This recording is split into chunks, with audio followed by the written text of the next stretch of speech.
महोत्तरी के भंगहा नगर पालिका वडा नंबर 4 आ 6 स्थित रातू नदी के कात में 1 दर्जन से बेसी क्रशर संचालन में छे। एहि क्रशर से रातू नदी के दोहन निर्बाध रूप में भ रहल स्थानीयवासी के आरोप छे। ओना त भंगहा नगर पालिका वैधानिक अनुसार नदी उत्खनन के लेल ठेका लगौने छे। तहिना अनुगमन करावला निकाय जिला समन्वय समिति छे। एकर संगे गैर कानूनी काज रोका वाला काज प्रहरी के छे। मुदा अवैध उत्खनन करावला सब प्रति ककरो नजर नहीं पड़ल स्थानीयवासी के कथन छे। वो सब अपना सब विरोध में उतरला पर क्रशर संचालक सब जान मारा के धमकी देते आल स्थानीयवासी के आरोप छे। अतबे नहीं क्यों विरोध कर गेला पर डाका मुद्दा लगा कर डर त्रास देखबैत आयल सेहो स्थानीयवासी बताइ रहल छे।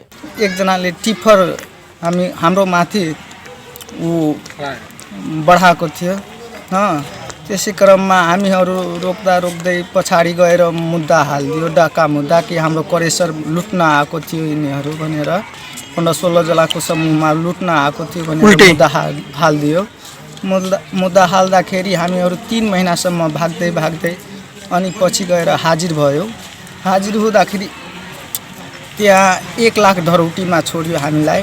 2 जनालाई थुन चेक गरेर 1 महिना 4 दिन जेल बस्नु पर्यो। अनि हामीहरू धरौटीमा रिहाई भएर अहिले तारिक लिइरहेछ। तैना रातू नदी स्थित रामेश्वर नाथ सामुदायिक वन के 2 बीघा 4 कट्ठा में लगाओल गेल वन फड़ानी कक 3टा क्रशर खोलल गेल स्थानीयवासी के आरोप छे। सरकार 3 फीट खुना मात्र इजाजत देने छे। मुदा क्रशर संचालक सब 10 से लक 30 फीट धरि खदिया खुन क बालू गिट्टी निकाले तेल ओ सब दावी कर रहल छे। स्थानीय सरकारको मिलो मतमा भएको छ। यो उत्खननले गर्दा तपाईको यो भंगहा नगरपालिका 4 नम्बर वार्डको जग्गा जमिन सबै मरुभूमि हुन्छ भविष्यमा। यस्तो उत्खनन भएको छ। गभर्नमेन्टले तपाईको 2.5-3 फिटसम्म खन्ने उलाई इजाजत दिए पनि उनीहरूले यो खोलालाई 10 देखि 30 फिटसम्म तपाईको खाल्टो खनेर सिँचाइ पनि यसको बर्बाद भयो सबै। यो खोलाको गिट्टी बालुवा पनि अब किसानले उपभोग गर्न नपाउने त्यस्तो अवस्था तपाईको सिर्जना गरिदिएको छ। मापदण्ड विपरीत नदी उत्खनन केला से 200 बीघा जमीन में सिंचाई प्रभावित भेल दोसर एक किसान बताइ रहल छे। यो नरोक्नु, बरु एउटा गाडी दिइदिन्छु हैन, यो ठेकदारसित तपाईहरु नरोक्दिनु, तपाईहरुलाई के फाइदा हुन्छ रोकेर? हामीहरुले भने त्यो त रोक्न त रोक्नै पर्छ, नरोकेर कहाँ हुन्छ?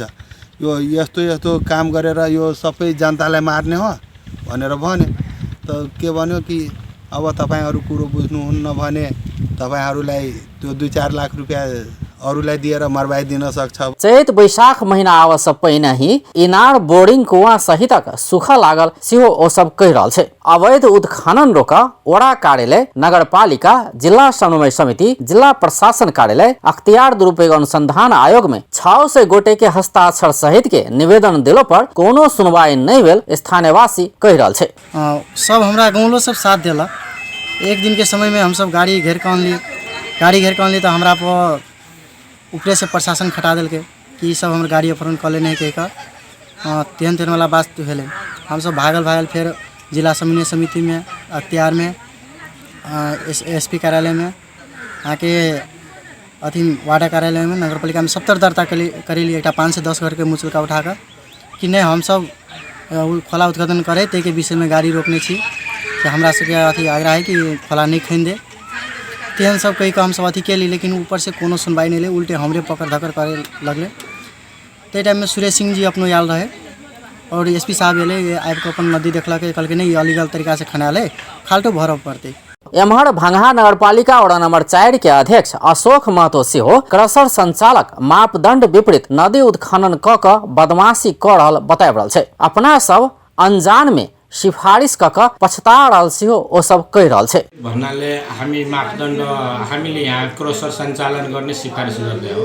मापदण्ड के हो भनेपछि हामी नयाँ थियो, हामीले त्यति जानकारी पनि थिएन। हामीले त्यस्तो तालिम चाहे तपाईको कर्तव्य अधिकारीसम्म हो, आजसम्म 2.5-3 वर्ष हुन आँट्यो। हामीले आजसम्म यस्तो काम कर्तव्यको अधिकार त्यो कसैले बताएको पनि छैन। हामीले सचिवको भरमा यो हुन्छ यो हुँदैन, हाम्रो कर्मचारीहरूले जुन रिपोर्ट दियो त्यही आधारमा हामीले गरे। एम्हर जिला समन्वय समिति महोत्तरी के संयोजक सुरेश प्रसाद सिंह अवैध रूप में नदी उत्खनन करैत आयल क्रशर सबके बंद करौने दावी कऽ रहल छै। तहिना प्रदेश सभा सदस्य शारदा थापा अवैध दोहन के शिकार बनैत अयला के कारण वर्षेनी जिलावासी सब कटान डुबान आ पिय वाला पानिक हाहाकार जेहन समस्या भोगैत आयल बताबि रहल छै। प्रदेश सरकार एकर लेल कोनो चाँइख नहि देने सेहो हुनक आरोप छै। चुरे दोहनकै कारणले गर्दा आज तराई डुबानमा परेको छ। वर्षेनी तराई खोला नालाहरू चाहिँ बढेर जान्छन् अनि तराई डुबानमा छ। चुरे पनि नासिँदैछ, होचो हुँदैछ अनि तलतिरका साथीहरूले पनि ज्यान गुमाउनु परेछ, उर्वरा भूमि गुमाउनु परेको छ, अप्ठ्यारोमा परेको छ।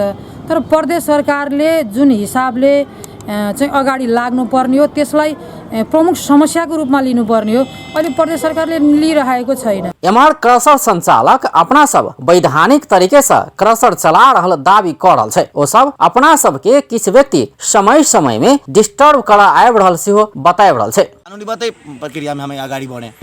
अहिले उहाँहरू टचर केही पनि हामीलाई गरेको छैन हैन। तर अब उहाँहरू सुनेछु हामी त त्यसपछि हामी कानुन प्रक्रियामा गएको थियौँ, कानुन प्रक्रिया उहाँले समातेको पनि थियो हैन। अनि उहाँहरू कसरी अब निस्किनु भयो हामीलाई त थाहा भएन। तर वास्तविक घटना हामी सबै उहाँ प्रशासन मिडियावालाले पनि खबर गरेर हामी देखाइदिएको थियो। हेर्नुहोस् हाम्रो घटना यति दिनदेखि वास्तवमा टचर आइरहेको थियो। किन वार्डर्सलाई पनि स्वयं थाहा छ, हाम्रो मेयरजीलाई पनि थाहा छ हैन उहाँको क्रसरमा यसो भइरहेछ भनेर।